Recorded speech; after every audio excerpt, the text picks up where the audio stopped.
info.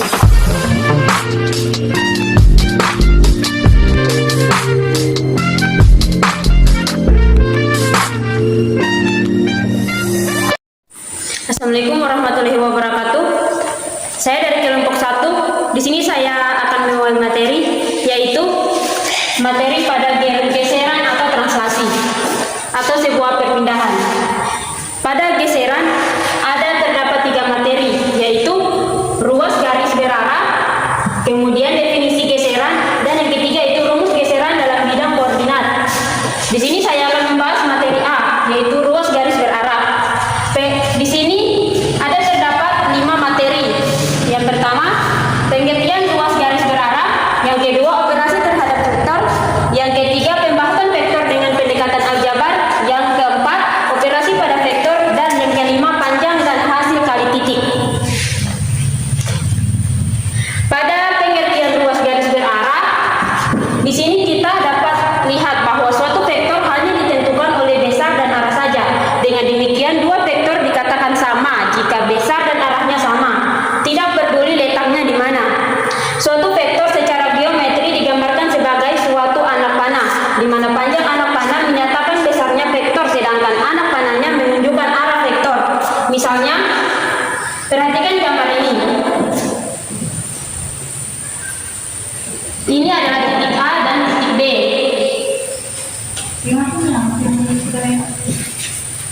Titik A adalah titik pangkal vektor.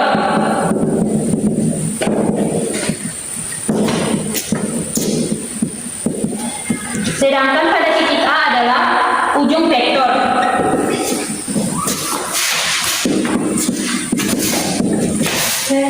Penulisan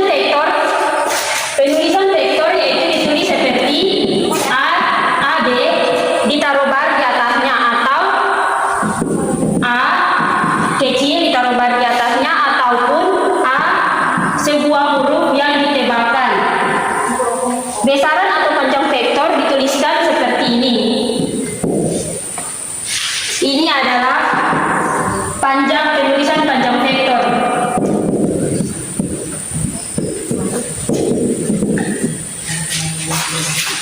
Kemudian untuk yang kedua yaitu operasi terhadap vektor.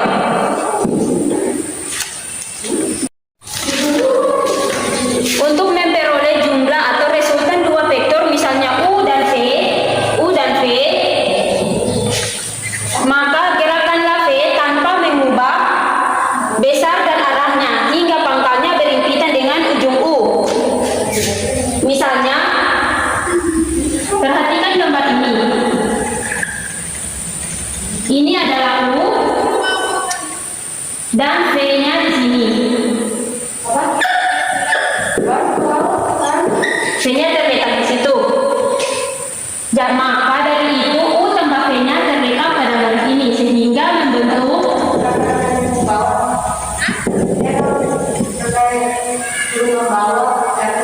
ini disebut cara hukum segitiga. U tambah V adalah vektor yang menghubungkan pangkal U dan ujung V.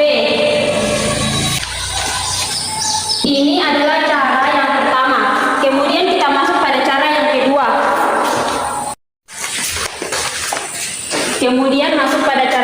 Yaitu menggerakkan V sehingga pangkalnya berhimpitan dengan pangkal U. Seperti ini. Ini adalah garis U. Dan di bawahnya ini adalah garis V. Sehingga maka U tambah V yang menghubungkan ujung U dengan ujung V. Sehingga U ditambah V sepangkal dengan U yang berhimpitan dengan diagonal jajar genjang yang sisinya adalah U dan V.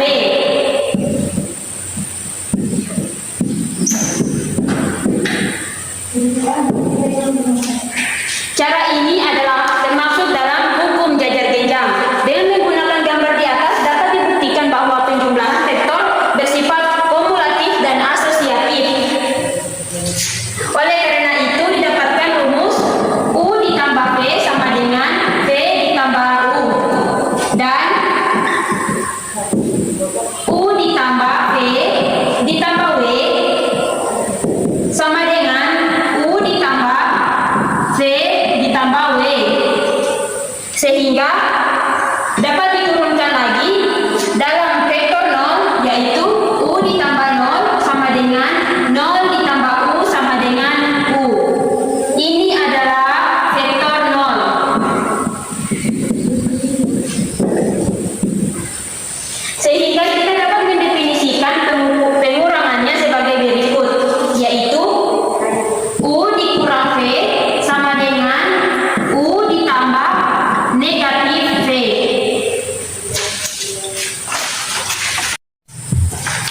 bagian nomor 3 yaitu pembahasan vektor dengan pendekatan aljabar. Dari pembahasan sebelumnya dengan pendekatan geometri dapat disimpulkan bahwa sebuah vektor adalah keluarga anak panah yang panjang dan arahnya sama. Misalnya ini adalah pada sumbu X dan Y ditarik sebuah titik pangkal yaitu U1 dan U2. U1 dan U2 ini adalah vektor U. Pasangan urutan ini adalah vektor aljabar.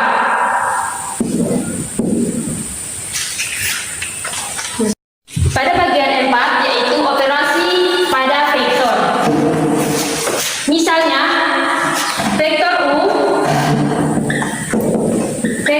U sama dengan koordinat titik pada bidang U1 dan U2. Di sini U1 dan U2 adalah komponen-komponen dari vektor U. Maka U sama dengan koordinat titik pada bidang U1, U2 dan V yaitu koordinat titik pada V1 dan V2. Sehingga U1 sama dengan V1, U2 sama dengan V2. Sehingga vektor U dan V adalah sama dalam bentuk penjumlahan. Dalam bentuk penjumlahan U tambah V sama dengan titik koordinat pada bidang kita pasang-pasangkan sesuai U1 dan V1, U2 dan V2 yaitu U1 ditambah V1 dan U2 ditambah V2. Kita jumlahkan komponen-komponen ini sesuai dengan variabelnya masing-masing. Kemudian masuk pada perkalian. Perkalian vektor U dengan skalar C. Sehingga UC sama dengan C dikali U sama dengan C dikali U1 dan C dikali U2 dikali 0. Khususnya negatif U sama dengan koordinat titik pada bidang negatif U1 dan negatif U2 dan 0 sama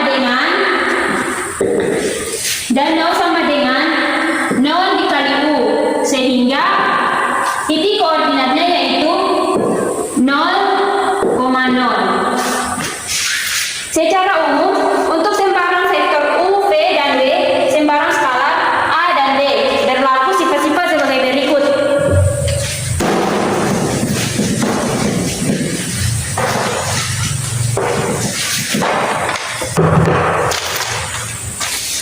Sifat-sifatnya yaitu ada 8 sifat. Yang pertama, U ditambah V sama dengan V ditambah U. Yang kedua, U ditambah V ditambah W sama dengan U ditambah V ditambah W. Yang ketiga, U ditambah 0 sama dengan 0 ditambah U sama dengan 0. Yang keempat, U ditambah negatif U sama dengan 0. Yang kelima, A dikali BU sama dengan AB dikali U sama dengan U dikali AB. Yang keenam, A dikali U ditambah V sama dengan A dikali U ditambah A dikali V. Yang ketujuh, A ditambah B dikali U sama dengan A dikali U ditambah B dikali U. Yang terakhir yaitu 1 dikali U sama dengan U, di mana U dikali 1 adalah U. B. Pengertian geseran setelah mengenal ruas garis berarah, maka dapat didefinisikan geseran, yaitu definisi suatu pemetaan S disebut geseran atau translasi. Apabila terdapat suatu ruas garis berarah AB sedemikian sehingga untuk setiap titik P dalam bidang V berlaku S dalam kurung P tutup kurung sama dengan Q dengan PQ sama dengan AB. Selanjutnya geseran dengan vektor AB dinyatakan sebagai SAB.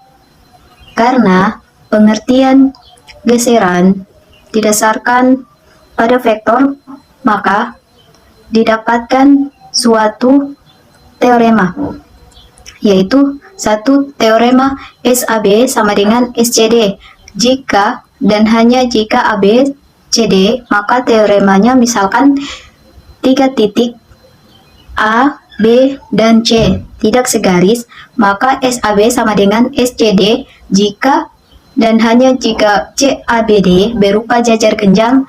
Geseran SAB akan merupakan identitas jika A sama dengan B. Jelas bahwa oleh suatu geseran SAB bukan merupakan identitas, maka setiap titik pasti bukan titik tetap. Jadi, tidak ada titik tetap dalam geseran yang bukan identitas.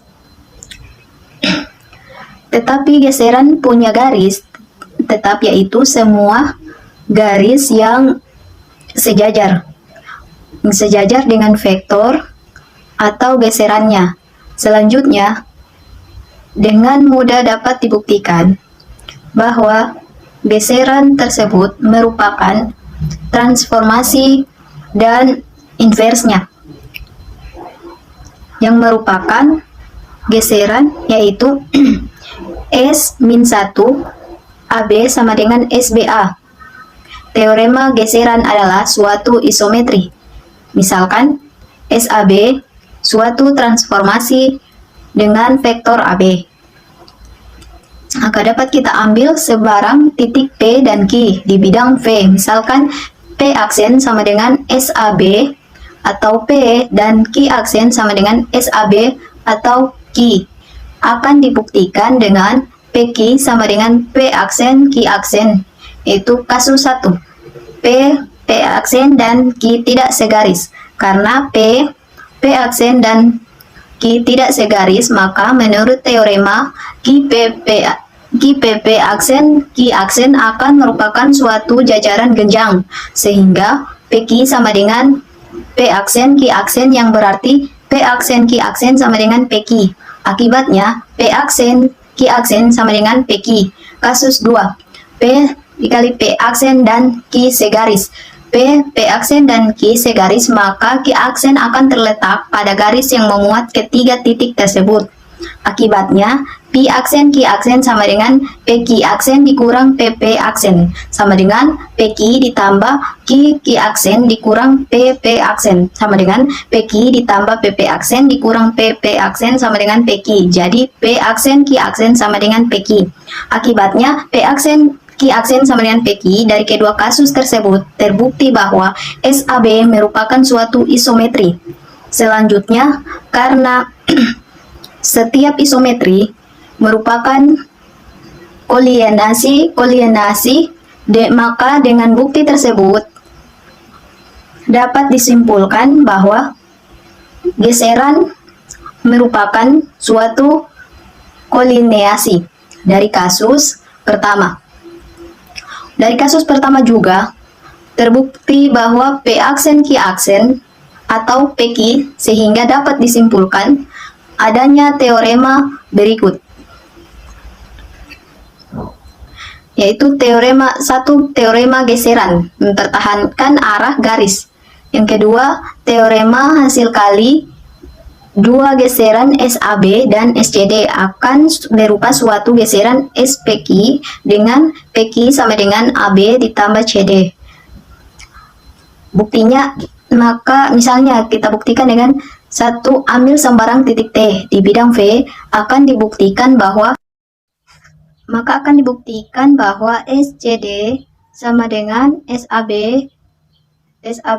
buka kurung T sama dengan SPQ buka kurung T, misal T aksen sama dengan SAB buka kurung T dan T2 sama dengan SCD T aksen, maka T aksen sama dengan AB dan T aksen T2 sama dengan CD. Padahal selalu dipenuhi T2 sama dengan T aksen ditambah T aksen ditambah T2 sama dengan AB ditambah CD sama dengan PQ.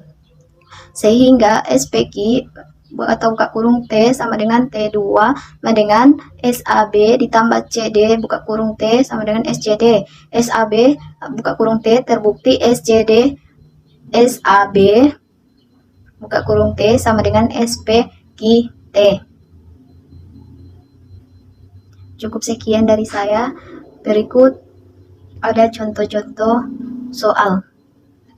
Mungkin teman-teman bisa lihat contoh soalnya yang sudah saya berikan di materi ini.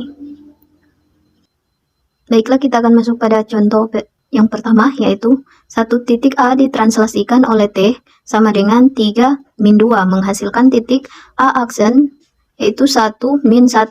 Koordinat titik A adalah, pertama-tama kita masuk pada rumusnya, yaitu X aksen Y aksen sama dengan XY ditambah AB, yaitu X aksen Y aksen dikurang AB sama dengan XY, atau XY dikurang X aksen Y aksen dikurang AB sama dengan, seperti kita ketahui, X aksen sama dengan 1, Y aksen sama dengan min 1 dikurang 3 sama dengan A sama dengan 3, B sama dengan min 3.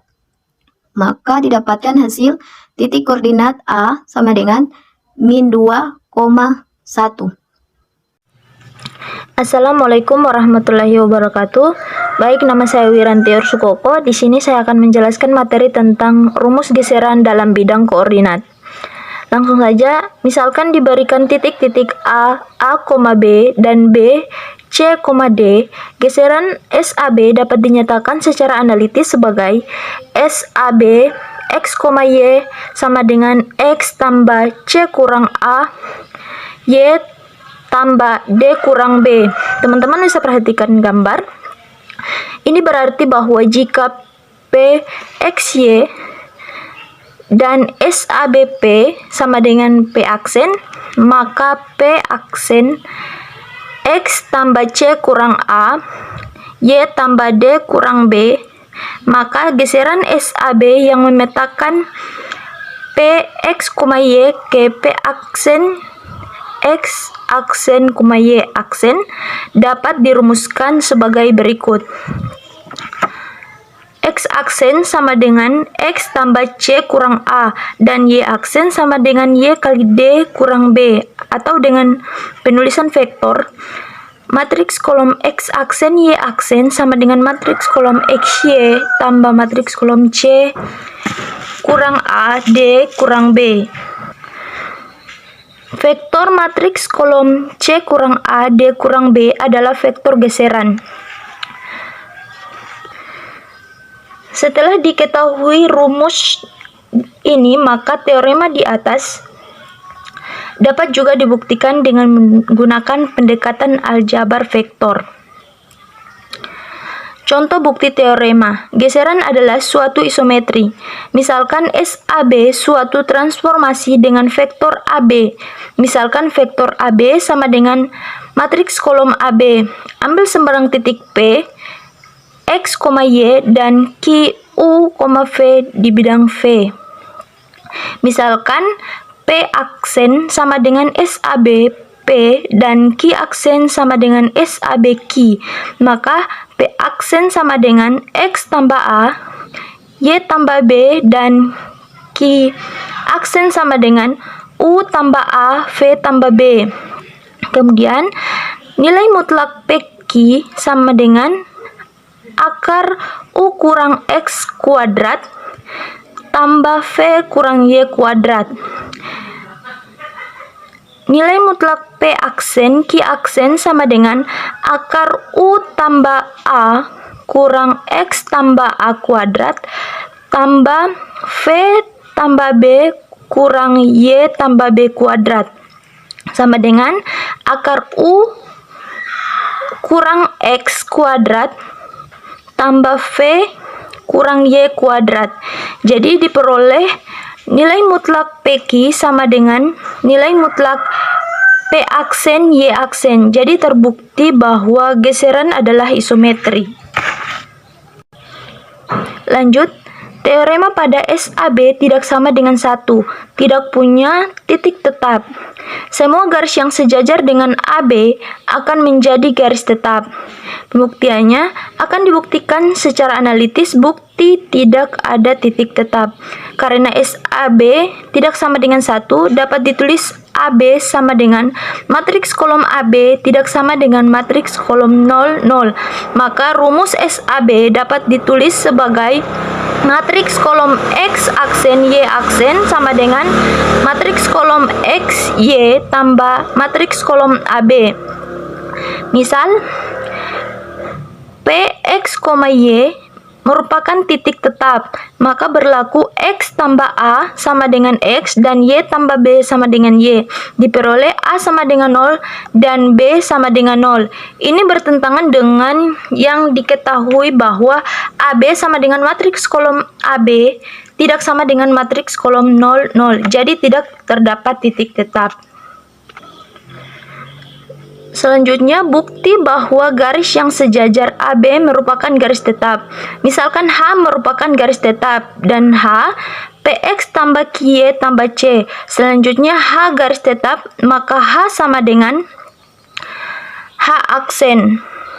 Berdasarkan definisi geseran, persamaan garis H aksen P kali P aksen kurang A tambah Q kali Y aksen tambah B tambah C sama dengan 0, atau PX aksen tambah BY aksen tambah C kurang AP kurang BQ sama dengan 0.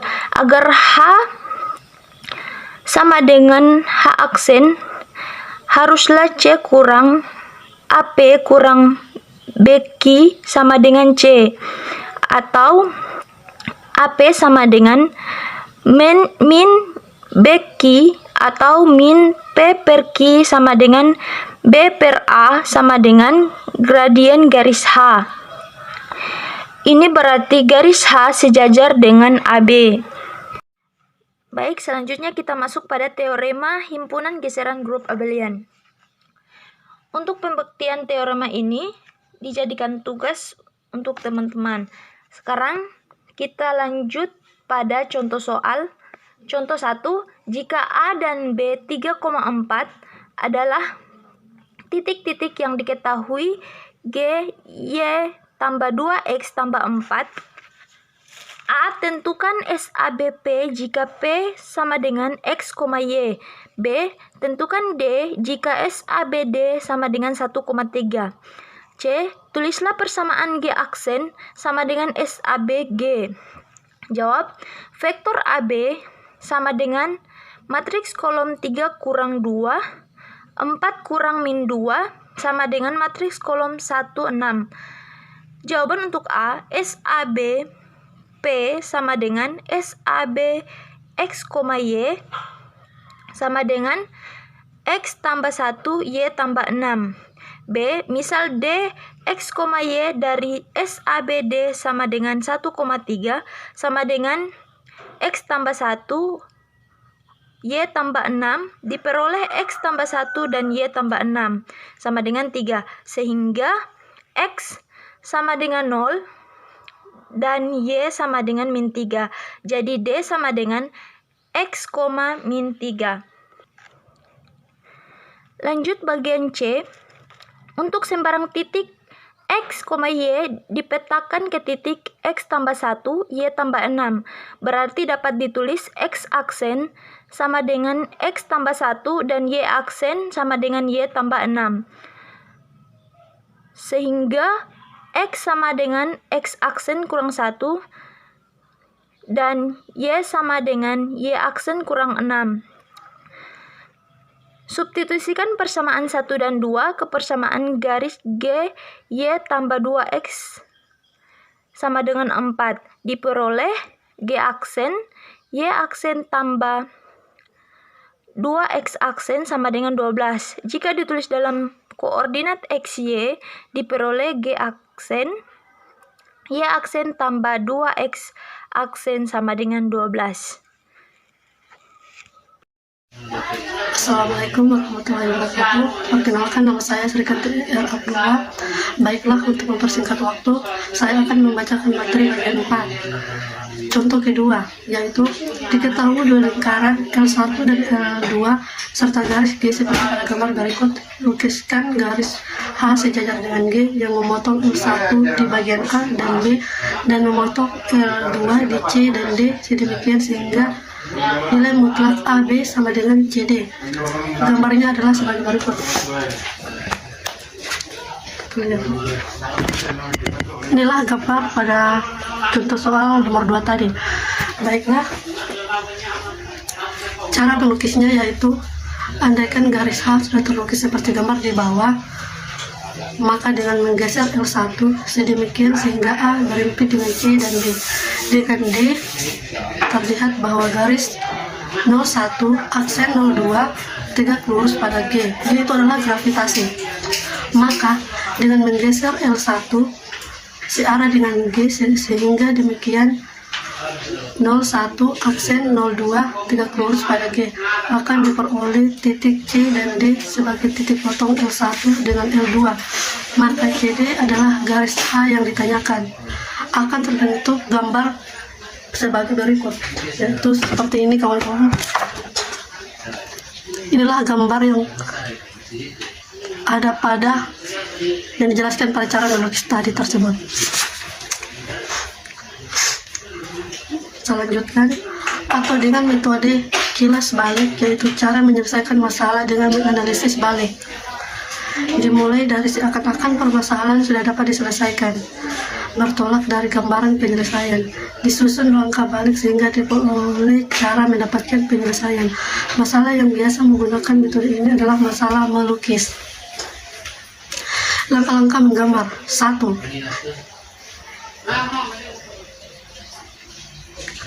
Proyeksikan titik-titik pusat kedua lingkaran pada G, yaitu adalah gravitasi. Misalkan hasil proyeksinya M1 aksen dan M2. Kedua, geser L1 dengan vektor geser M2 aksen M2 aksen sehingga didapat L aksen. Ketiga, CD sama dengan perpotongan L1 aksen dan L2 aksen. 4. Garis H adalah garis yang melalui C dan D. Berikut gambarnya.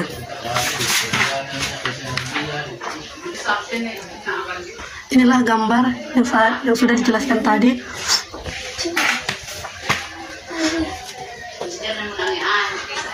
Contoh ketiga, diketahui lingkaran L dengan tali busur AB dan CD seperti terlihat berikut.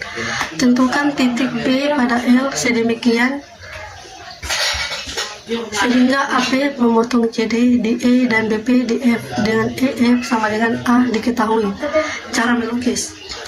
Andaikan titik P telah didapat, maka dengan menggeser AP dengan EF diperoleh A aksen P aksen sama dengan S EF dalam kurung AP. Meskipun kenyataannya A aksen B P aksen belum dapat dilukis, tetapi A aksen dapat dilukis dan diketahui pula bahwa A aksen P aksen akan melalui F. Dalam segitiga A aksen BF yang dapat diketahui A aksen B dan M lebih dari A aksen FB sama dengan ML lebih dari A BB, maka dapat dicari tempat kedudukan titik M yang berupa lingkaran yang melalui A aksen dan B dan mempunyai sudut keliling sama dengan sudut keliling AB. Titik potong lingkaran tersebut dengan CD adalah F yang dicari.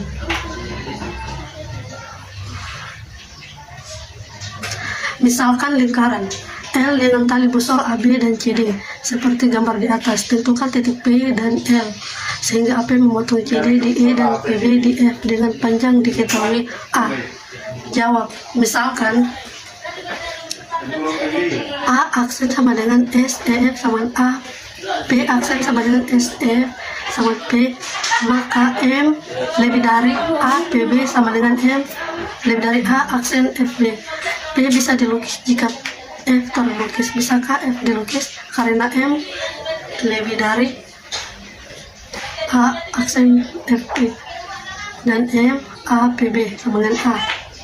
Diketahui A dan B, maka tempat kedudukan F diketahui, yaitu lingkaran melalui A aksen B dengan sudut keliling A. Dimanakah langkah-langkah menggambarnya adalah: pertama, A dengan vektor geser sejajar CD sebesar panjang yang diketahui diperoleh A aksen. Kedua, buat lingkaran melalui A dan B dengan sudut keliling sama dengan sudut keliling lingkaran L terhadap A dan B. Misalkan lingkarannya adalah L1. Ketiga, diperoleh titik F sama dengan titik potong CD dengan L1. Keempat, P merupakan titik potong FB dengan lingkaran L. 5. E merupakan titik potong CD dengan AP. Itulah materi yang dapat saya sampaikan. Lebih dan kurangnya saya mohon maaf. Wabillahi taufiq wal hidayah. Wassalamualaikum warahmatullahi wabarakatuh.